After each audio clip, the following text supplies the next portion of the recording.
আমাবস্যার রাত্রি। রাত্রি ক্রমে গভীর হলো। দক্ষিণেশ্বর কালী মন্দিরে পাগল ঠাকুর ধ্যানে আত্মমগ্না। ফলহারিণী কালিকা পূজার আয়োজন, মহানিশায় গোপন পূজা। মহামায়া দেবী শারদা ধীর পায়ে এগিয়ে মন্দিরের ভেতরে প্রবেশ করলেন।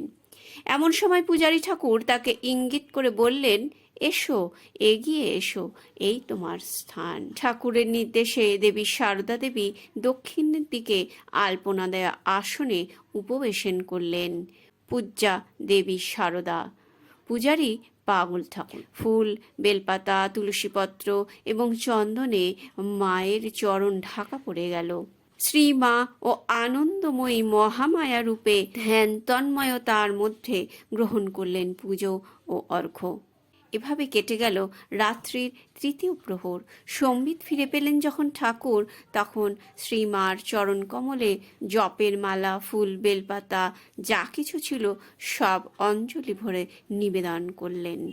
তারপর সাষ্টাঙ্গে প্রণাম করলেন। মাতৃপূজা সমাপ্ত হলো।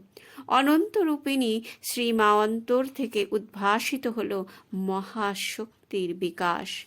পরবর্তীকালে ভক্তদের কাছে ভাবাপ্লুত কণ্ঠে তিনি বলেছেন, ঠাকুরই সব, ঠাকুরই পরম গুরু, ঠাকুরই ইষ্ট, আবার ঠাকুরই প্রকৃতি এবং সর্বদেবময়, তিনি সর্বজীবে বিরাজমান।